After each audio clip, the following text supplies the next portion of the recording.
Hi everybody, welcome back. This is Junk Shop Library's Improv Bible Study, and today we are going into Genesis chapter 3,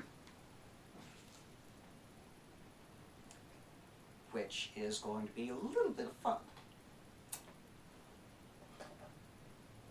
Should have gotten a large print version.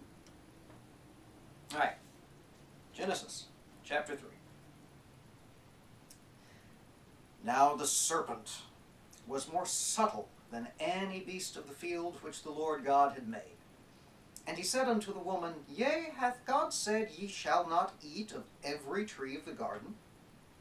And the woman said unto the serpent, We may eat of the fruit of the trees of the garden. But of the fruit of the tree which is in the midst of the garden, God hath said, Ye shall not eat of it, neither shall ye touch it, lest ye die. And the serpent said unto the woman, Ye shall not surely die, for God doth know that in the day ye eat thereof, then your eyes shall be opened, and ye shall be as gods, knowing good and evil. And when the woman saw that the tree was good for food, and that it was pleasant to the eyes, and a tree to be desired to make one wise, she took of the fruit thereof, and did eat, and gave also unto her husband with her, and he did eat. And the eyes of them both were opened, and they knew that they were naked, and they sewed fig leaves together, and made themselves aprons. And they heard the voice of the Lord God walking in the garden in the cool of the day. And Adam and his wife hid themselves from the presence of the Lord God amongst the trees of the garden. And the Lord God called unto Adam, and said unto him, Where art thou? And he said, I heard thy voice in the garden, and I was afraid, because I was naked, and I hid myself. And he said, Who told thee that thou wast naked? Hast thou eaten of the tree whereof I commanded thee that thou shouldst not eat? And the man said, The woman whom thou gavest to be with me, she gave me of the tree, and I did eat. And the Lord God said unto the woman, What is this that thou hast done? And the woman said, The serpent beguiled me, and I did eat. And the Lord God said unto the serpent, Because thou hast done this, thou art cursed above all cattle, and above every beast of the field. Upon thy belly thou shalt go, and dust shalt thou eat all the days of thy life. And I will put enmity between thee and the woman, and between thy seed and her seed. It shall bruise thy head, and thou shalt bruise his heel. Unto the woman he said, I will greatly multiply thy sorrow and thy conception. In sorrow thou shalt bring forth children, and thy desire shall be to thy husband, and he shall rule over thee. And unto Adam he said, Because thou hast hearkened unto the voice of thy wife, and hast eaten of the tree, of which I commanded thee, saying, Thou shalt not eat of it. Cursed is the ground for thy sake. In sorrow shalt thou eat of it all the days of thy life. Thorns also and thistles shall it bring forth to thee, and thou shalt eat the herb of the field. In the sweat of thy face shalt thou eat bread, till thou return unto the ground. For out of it thou wast taken, for dust thou art, and unto dust shalt thou return. And Adam called his wife's name Eve, because she was the mother of all living. Unto Adam also and to his wife did the Lord God make coats of skins, and clothed them. And the Lord God said, Behold, the man is become as one of us, to know good and evil. And now, lest he put forth his hand, and take also of the tree of life, and eat, and live forever, therefore the Lord God sent him forth from the Garden of Eden, to till the ground from whence he was taken. So he drove out the man, and he planted at the east of the Garden of Eden cherubims, and a flaming sword, which turned every way, to keep the way of the tree of life. And that's Genesis chapter 3.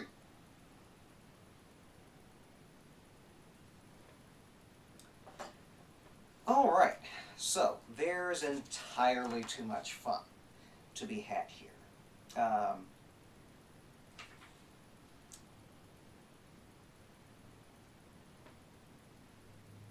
Too much, honestly, with the tree of life and the tree of knowledge of good and evil. This is improv, so I'm not going to deep dive into this tree of knowledge of good and evil.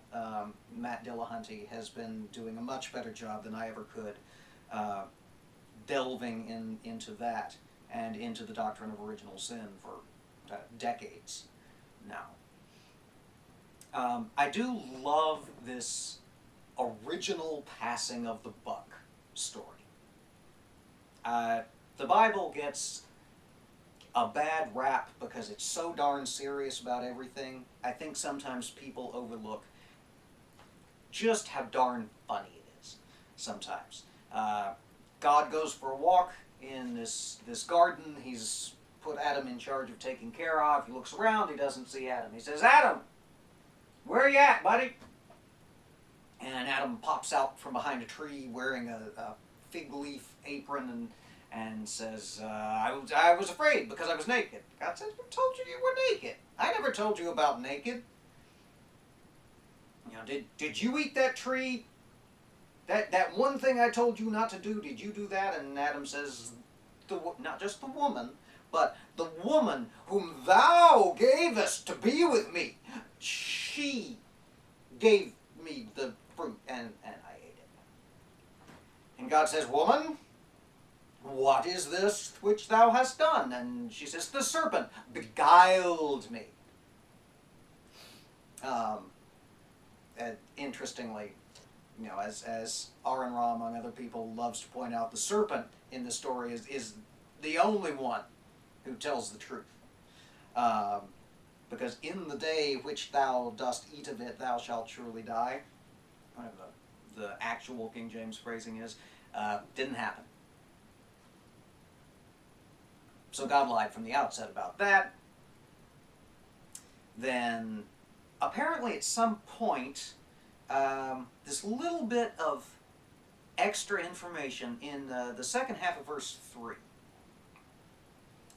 where Eve is talking to the serpent, and Eve said, that tree? No, we're not supposed to eat it. We're not even supposed to touch it, which was not part of the original instruction. So either she's making stuff up here while talking to the serpent, or Adam has such a low opinion of Eve from the very beginning that he says, oh, by the way, that one tree over there, not only are we not supposed to eat it, we're not even supposed to touch it.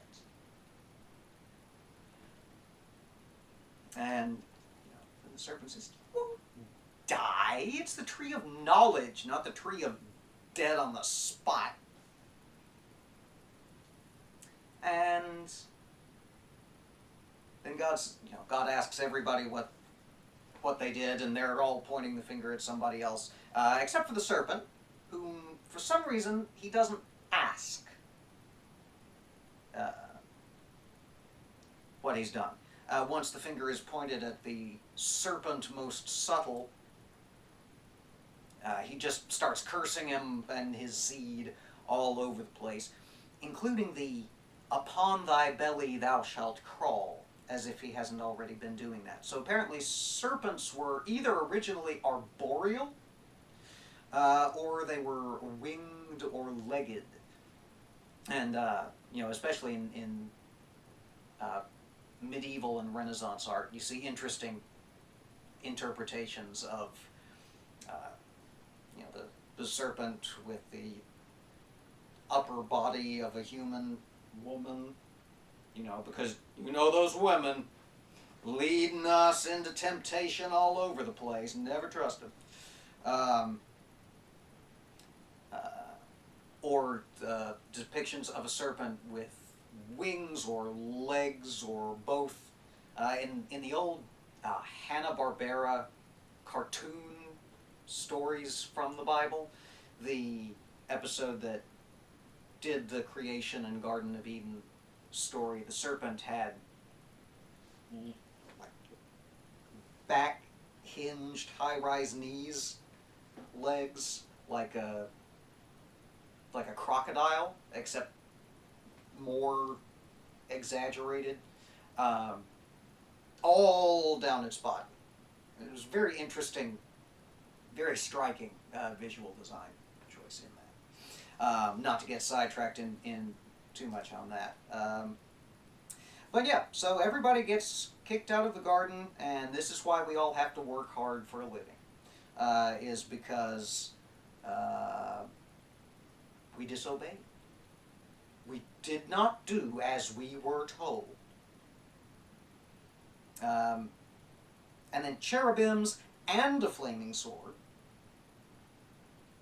which turned this way and that, to keep everybody away from the tree of life, because once the tree of the knowledge of good and evil has been defiled by a human hand, they can't be trusted, humans can't be trusted to stay in the garden anymore, lest they find this tree of life and live forever, which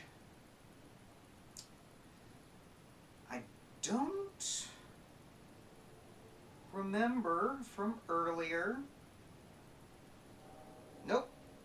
Genesis 2, 16 and 17 is when God says, don't eat the tree that'll kill you. This tree of life just sort of crops up out of nowhere in Genesis 3. And, you know, maybe it's just Moses making crap up again. I don't know. All right. That's it for Chapter 3.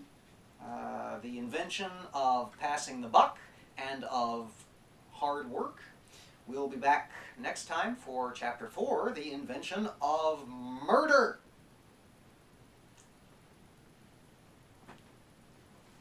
I hope y'all are enjoying this. Junk Shop Library's Improv Bible Study. We'll see you next time.